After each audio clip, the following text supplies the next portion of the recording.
Quarter three के results के बाद एचडीएफसी बैंक बहुत ही चर्चा में है। क्या इंपॉर्टेंट चीजें हो रही है बैंक में, क्या लेटेस्ट चैलेंज है, सब कुछ इस वीडियो में डिटेल में डिस्कस करेंगे दोस्तों। सबसे पहले जो डेटा आप अपनी स्क्रीन पर देख रहे हैं वो है एडवांसेस का डेटा। इसका मतलब क्या है कि बैंक ने जो लोन है उसमें किस तरीके से ग्रोथ किया है। तो चूंकि क्वार्टर टू और क्वार्टर थ्री को हम यहां कंपेयर करेंगे क्योंकि मर्जर के बाद ये एक फुल डेटा हम लोग के पास आ रहे हैं।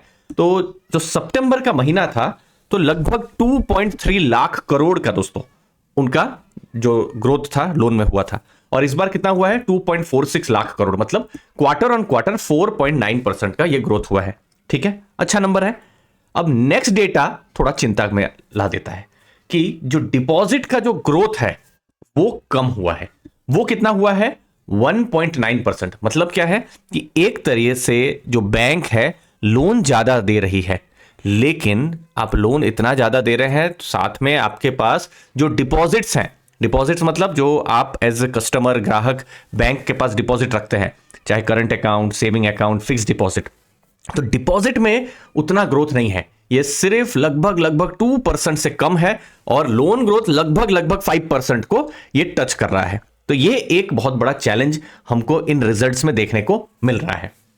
नेक्स्ट नंबर है एनपीए का। क्या यहां पर चैलेंज है? अलग पिछले बहुत सालों में साइकिल्स आई है, चैलेंजेस आए हैं, जैसे लेटेस्ट में ही कोविड चैलेंज आया है, उससे पहले भी बहुत सारे कॉर्पोरेट अकाउंट के एनपीए हमारे पूरे जो बैंकिंग सिस्टम को देखने पड़े थे। लेकिन हमेशा से एचडीएफसी बैंक का एनपीए कंट्रोल में ही रहा है और अभी भी आप देखेंगे 0.3% का नेट एनपीए है और जो ग्रॉस एनपीए 1.3% का है, जो कि लास्ट ईयर भी अगर आप देखेंगे उसके आसपास ही था। अब एनपीए में अगर एनपीए बढ़े तो चिंता है और बहुत ज्यादा अगर इंक्रीज होता रहे अगर कुछ क्वार्टर में तो चिंता है। तो यहां पर हमको चिंता देखने को नहीं मिल रही, मतलब एनपीए में चिंता नहीं है, एक डिपॉजिट में हमको थोड़ा चिंता देखने को मिला है। तीसरा इंपॉर्टेंट चीज मार्जिन का शॉक, और इसको थोड़ा समझना होगा और ये आपको मैं प्रैक्टिकल एग्जांपल के साथ भी समझाऊंगा। आपकी स्क्रीन पर आप नेट इंटरेस्ट मार्जिन देख रहे हैं। एचडीएफसी बैंक का अगर आप मार्जिन देखेंगे हमेशा से 4.1 के आसपास में, इनफैक्ट 2013, 14, 15 में 4.4, 4.5 के भी उनको मार्जिन मिले हैं।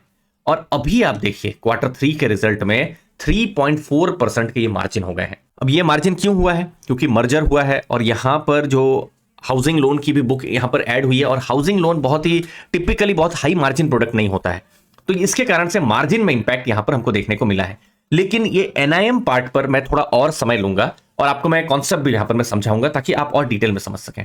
देखिए, कोई भी बैंक, ये सिर्फ एचडीएफसी बैंक ही नहीं, किसी भी बैंक का जब आप एनालिसिस करते हैं तो बहुत सारे पैरामीटर्स में एनआईएम पैरामीटर बहुत इंपॉर्टेंट है। अब सोच लीजिए किसी बैंक का 100, एग्जांपल मैं दे रहा हूं, 100 रुपीज के इनकम जनरेटिंग एसेट्स हैं, मतलब उन्होंने हो सकता है लोन दिया हो या फिर बहुत सारे बैंक के फिर बहुत सारे इन्वेस्टमेंट्स भी होते हैं। तो सोच लीजिए 100 रुपीज हैं बैंक के, जिससे उनको उम्मीद है कि वो क्या करेंगे, फ्यूचर में कमाएंगे।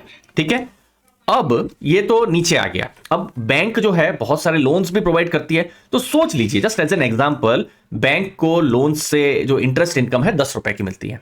ठीक है, और बैंक जब लोन प्रोवाइड करती है तो लोन के लेकर खर्चे भी हैं, जैसे सोच लीजिए सेविंग अकाउंट एफडी का है, फिर बाकी भी ऑपरेशनल बहुत सारे खर्चे हैं। तो सोच लीजिए 6 रुपए का बैंक को खर्चा है। ठीक है, तो यहां पर कितना आ रहा है 4 डिवाइड बाई 100, फिर उसको परसेंटेज में करेंगे तो कितना आ जाएगा 4%। तो हमारे एग्जांपल में क्या आ रहा है, एनआईएम 4% आ रहा है। अब सोच लीजिए एनआईएम 4 से 3% हो जाए तो फिर बैंक्स के लिए नेगेटिव हो जाता है, और वही सोच लीजिए 4 से 5% हो जाए तो बैंक के लिए पॉजिटिव। अब एचडीएफसी बैंक के केस में कहां 4.2, 4.3 का एनआईएम था, वो अब घटकर 3.4% के आसपास में आ गया है। तो ये एक थोड़ा सा नेगेटिव हमको देखने को मिल रहा है। अब एनआईएम कैसे इंक्रीज हो सकता है? बैंक्स बहुत सारी लोन देती है, तो अगर रिटेल लोन में फोकस करें, देखिए कॉर्पोरेट लोन में बहुत ज्यादा इंटरेस्ट रेट एक लेवल से ऊपर चार्ज नहीं कर सकते, लेकिन रिटेल में बहुत सारी अनसिक्योर्ड लोन्स होती है या ऐसी लोन जहां पर उनको इंटरेस्ट रेट ज्यादा मिलता हो, तो वैसी लोन में एनआईएम इंक्रीज हो सकता है। नेक्स्ट है बैंक अपना जो ये वाला पार्ट है इंटरेस्ट एक्सपेंसेस वाला, मतलब डिपॉजिट्स वाला पार्ट, और जहां पर बैंक अभी सबसे ज्यादा स्ट्रगल कर रही है वहां पर फोकस करे, और आई एम श्योर वो फोकस कर भी रहे होंगे कासा पर, क्योंकि कासा किसी भी बैंक के लिए बहुत ही सस्ता पैसा है। ठीक है, तो बैंक ज्यादा से ज्यादा करंट अकाउंट, सेविंग अकाउंट, और इनफैक्ट क्योंकि अभी डिपॉजिट का प्रॉब्लम चल रहा है, फिक्स डिपॉजिट्स भी लाए, जितना ज्यादा डिपॉजिट लाए एनआईएम पर प्रेशर थोड़ा सा कम हो सकता है। लेकिन देखिए ये जितना कहना आसान है इतनी बड़ी बैंक है, क्या उनको नहीं पता है? उनको भी पता है, लेकिन अभी डिपॉजिट्स को लेकर कंपटीशन भी बहुत है। अभी इंटरेस्ट रेट तो बहुत सारी बैंक्स 8.5% तक चले गए हैं, और आजकल तो देखिए 5 लाख तक की तो लिमिट रहती है कि बिल्कुल रिस्क यहाँ पर नहीं है, तो अलग अलग बैंक में भी अकाउंट ओपन हो जाता है। तो ये सब भी चीज़ें हैं, कंपटीशन है, और वो बैंक को भी पता है। तो ये एक बहुत ही ऐसी चीज़ है जहाँ पर बैलेंस करना बहुत ज़्यादा जरूरी है। नेक्स्ट कुछ इंपॉर्टेंट डिटेल्स कि वो रिस्की लोन्स में जा सकते हैं, क्योंकि एनआईएम बढ़ाना है तो इंटरेस्ट वो करें, लेकिन रिस्की लोन में जाएंगे तो एनपीए बढ़ सकता है। और बैंक का हिस्ट्री रही है बहुत ही कम, 0.5 से नीचे ही नेट एनपीए उनका हमेशा रहा है। तो बहुत सारा बैलेंस भी यहां पर जरूरी है, और आई एम श्योर जो बैंक मैनेजमेंट है उनको इन सब चीजों के बारे में तो बिल्कुल पता ही है, और वो आने वाले टाइम में हम तो वही विश करेंगे कि इन सब प्रॉब्लम से वो बाहर निकले। रिजल्ट में क्या चैलेंज आया है, क्योंकि देखिए नंबर्स कंपेरेबल नहीं है, लेकिन जो कंपेरेबल नंबर है वो एटलीस्ट प्रॉफिट का नंबर है। और प्रॉफिट जहां पर हमने एचडीएफसी बैंक, एक आदत हम लोग की थी कि 15-20% प्रॉफिट ग्रोथ देखने की, वो ग्रोथ जो है ऑलमोस्ट पहली बार हमको देखने को मिल रहा है कि ये कम हुआ है। जो ईपीएस है वो 22 था, वो 21.6 हमको इस Q3 के रिजल्ट में देखने को मिल रहा है, जहां पर एक्सपेक्टेशन एटलीस्ट 10-15-20% के ग्रोथ की थी। तो प्रॉफिट ग्रोथ एक्चुअली में हेडलाइंस में आप देख सकते हैं 30-40-50% कौन कौन क्या क्या बोल रहा है, लेकिन प्रॉफिट स्टेगनेंट है, और वो हमको ईपीएस से पता चलता है। आने वाले टाइम में डिपॉजिट ग्रोथ्स देखना बहुत ज्यादा जरूरी है। एनपीए स्टेबिलिटी अभी तो स्टेबल है, नो प्रॉब्लम, आने वाले टाइम में भी स्टेबल रहे, उसको देखना है। और एनआईएम का मूवमेंट, एनआईएम अगर बढ़ते हैं तो बहुत ही पॉजिटिव हो जाएगा। अब आएंगे वैल्यूएशन के ऊपर। तो वैल्यूएशन में बुक वैल्यू पर शेयर हम देखेंगे। तो देखिए ये है एचडीएफसी बैंक, अभी बुक वैल्यू यहां पर जो स्क्रीनर है 519 दिखा रहा है, लेकिन ये चूंकि रिजल्ट से पहले का है तो अभी बैंक क्या बोल रही है, उनका बुक वैल्यू है 556। अब बुक वैल्यू क्या है, थ्योरेटिकली आपको मैं समझाता हूं।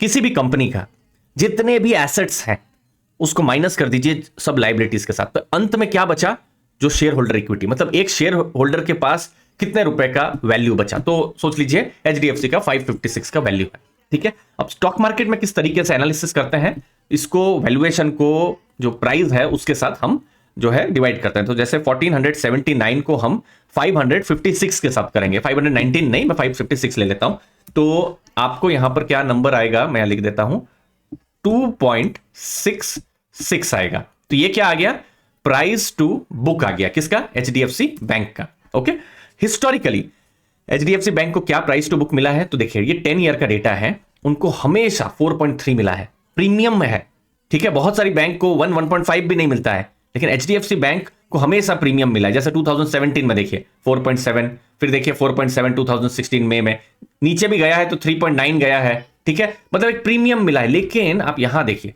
लास्ट एटलीस्ट 1.5 ईयर में यहां उनका वैल्यूएशन जो है, जो प्रीमियम उनको मिलता था वो अब नहीं मिल रहा है। जैसे लास्ट ईयर दिसंबर में देखिए 2022 में देखिए 3.7 था, लास्ट ईयर जनवरी में देखिए कितना था 3.7, अभी कितना हो गया, ऑलमोस्ट 2.7 को वो टच कर रहा है, मतलब उसका डी रेटिंग हुआ है। लेकिन देखिए डी रेटिंग हुआ है, उसके चीजें भी हैं, एक तो मर्जर हुआ है, तो मर्जर को लेकर अनसर्टेनिटी है, मार्केट भी अपनी जगह में, उनकी भी कलेक्टिव नॉलेज है, पहली चीज।